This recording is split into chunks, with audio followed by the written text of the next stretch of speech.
All right. Well, whoops. I always see pieces of lint on the face. Hold on. Okay, so I cleared the lint on the camera. Now to clean the lint off my cap. Oh, that's not going to work.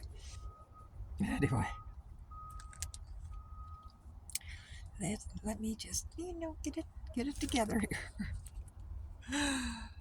Oh, what time is it?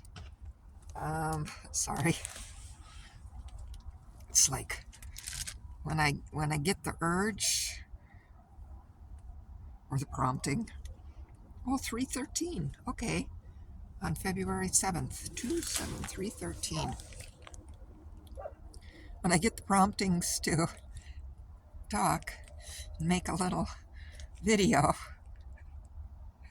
it's just like, oh, okay, where am I? What time is it? What day? Oh, so I was listening to Molly McCord's um, weekly energy.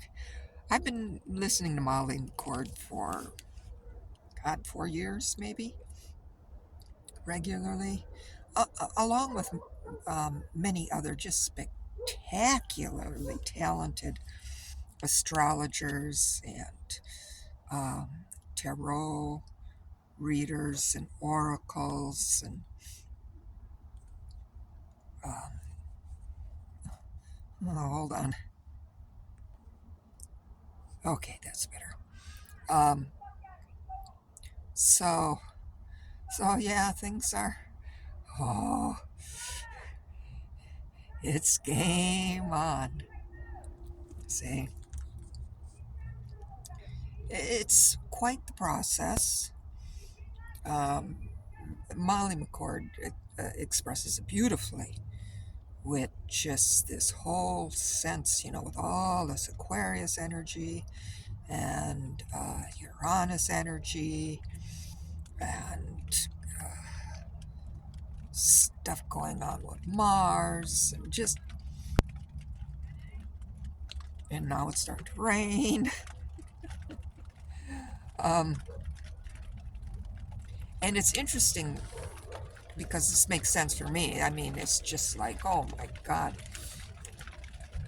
sorry, every day, it's just, whoa,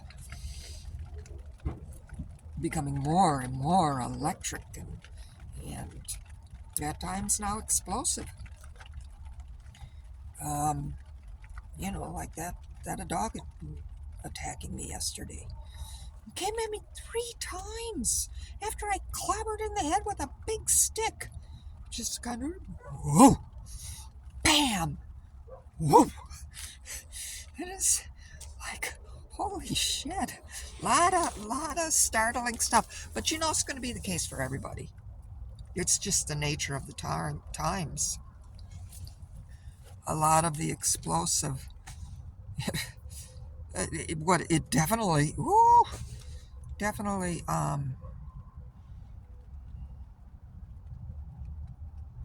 keeps me present. Now, one of the things that Molly said, because we were having help with Jupiter, I think, and Saturn in grounding, and creating safety around us so we can go through these kind of like the egg cracking as the new reality kind of comes out of the egg. And she even uses that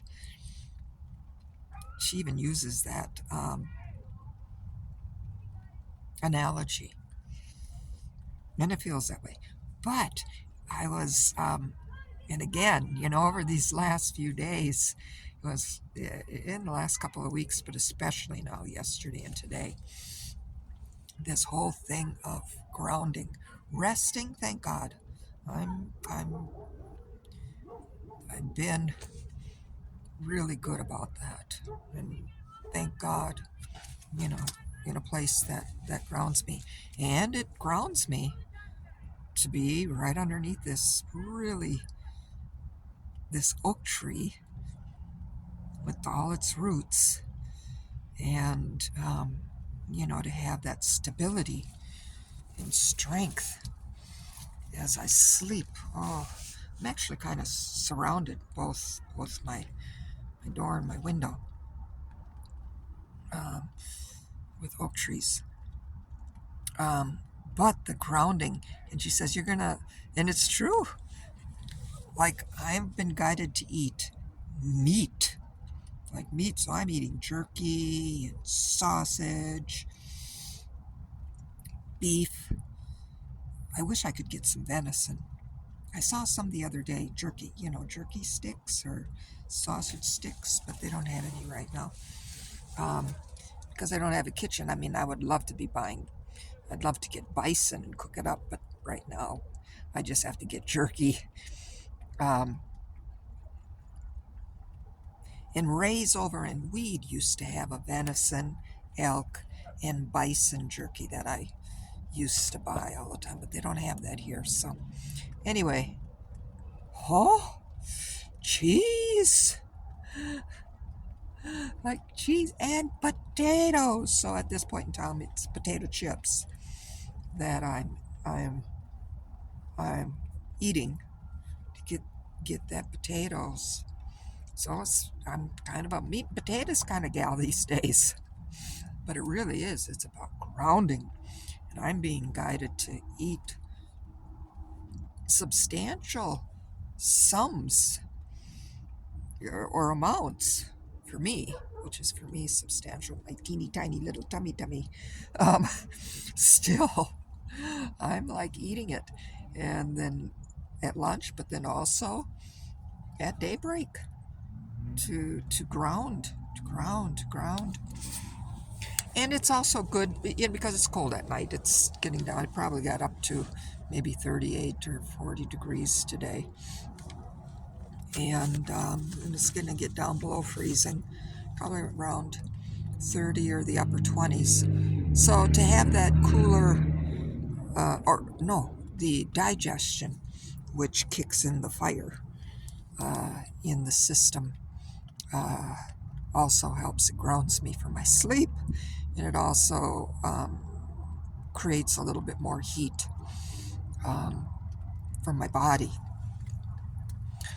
And so, yeah, so that's good. Um, Man, so it really is like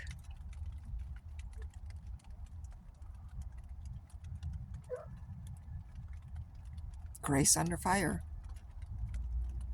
It really is. Everything's falling apart, and everybody's going through their dissolution, and it's so fascinating for me. And thank God because of my particularly the 10 Sikh gurus and the Sikh tradition. Though it's in other traditions too, and I pull little pieces, from things that some of these masters and medicine people, from all the traditions address of the theme of when you're under attack. Yeah, do what you have to protect yourself, but don't close down your heart. Me. And don't go into the old patterns of shutting down my light. Like, yeah, take cover, get out of the way of danger the best that you can. Oh, the wind's picking up. Um, and, but this is so fascinating because, yeah, it's certainly triggering in my old ways of wanting to attack or lash out or what have you.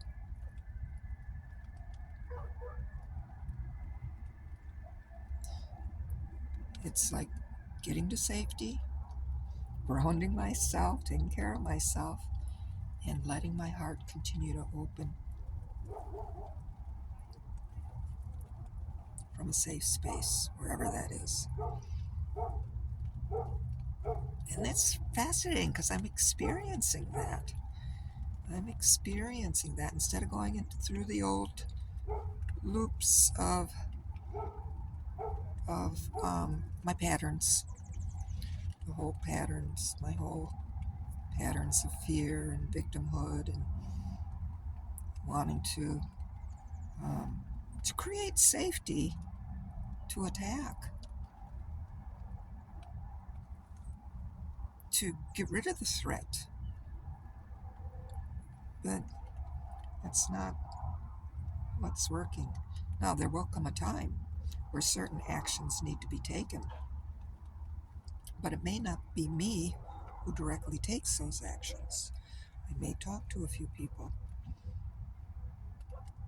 and they may know how to address the situation in such a way where and create a more safe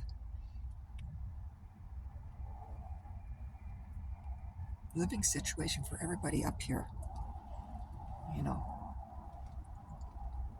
So, so, um, so I guess I'm maturing.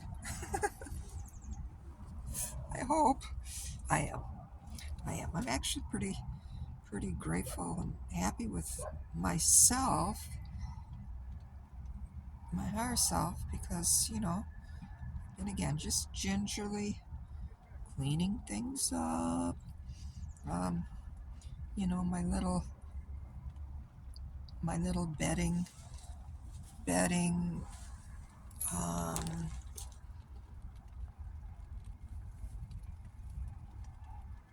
moisture capture, condensation. I don't know you know, worked for last night. But now because I'm using cardboard rather than, rather than, um,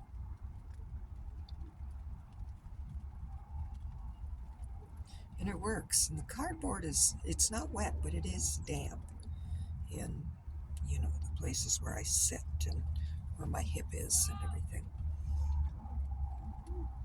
But I bought a few extra boxes, so I might just pull out one of the boxes that's the most damp and then put in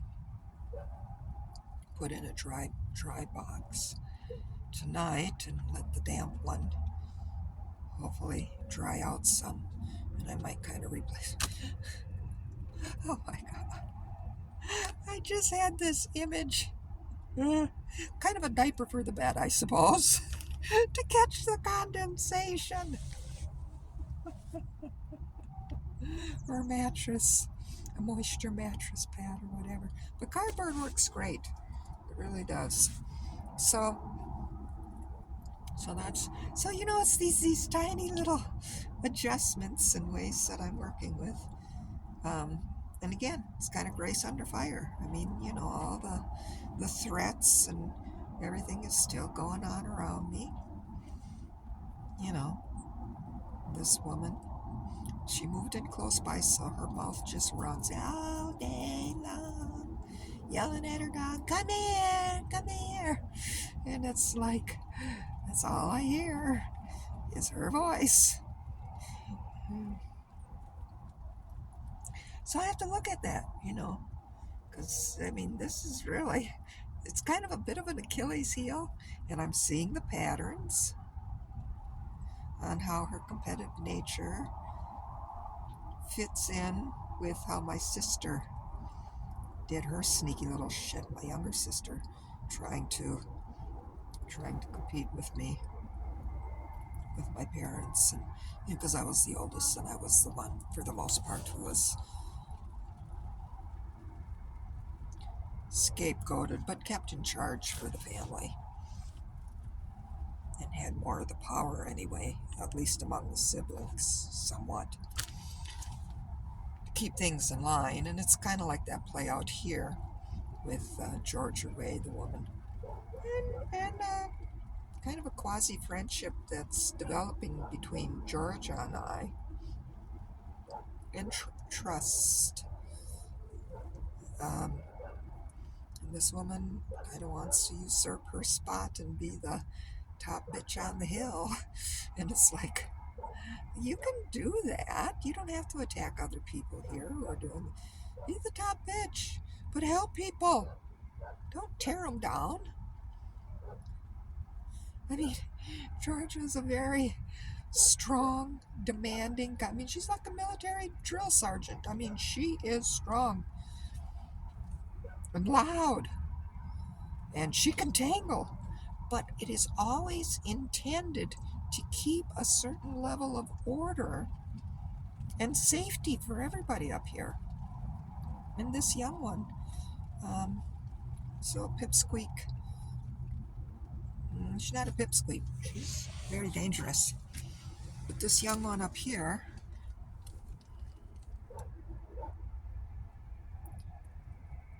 I mean, clearly she's never really experienced her own power. And this is no doubt the modeling she got from her parents of, if somebody perceives to be more powerful, or seems like they're getting out ahead of you, or what have you, you have to tear them down in order for you to get ahead. Old patterns. She's deeply entrenched in that. And she's using that dog as a weapon to cause me harm.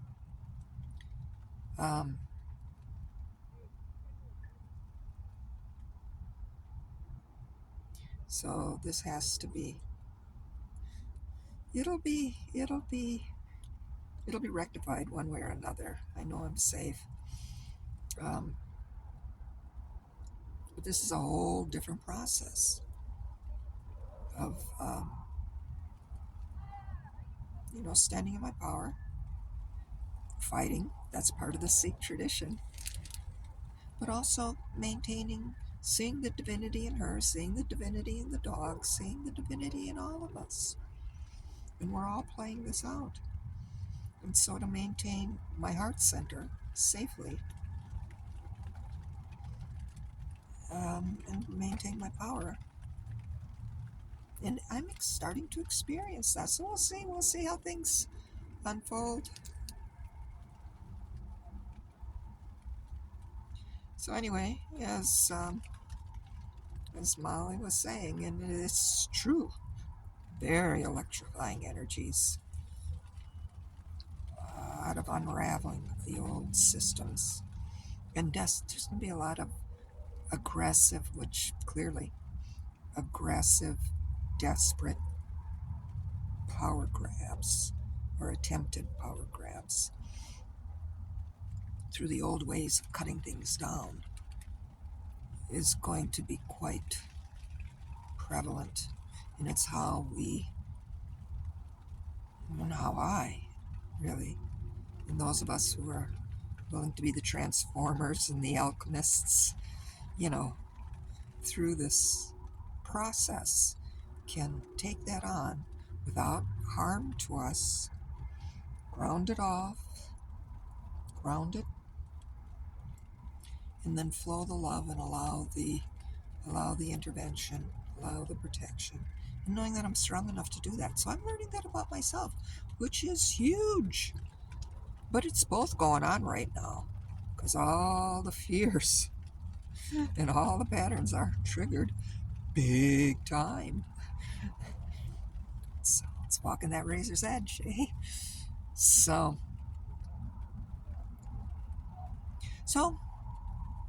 that's what I've been prompted to give voice to today on this most amazing journey during these most incredible, phenomenal times we're in.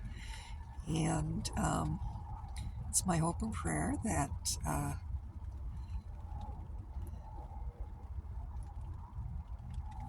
we continue on with the healing and the miracles and the protection and the trust.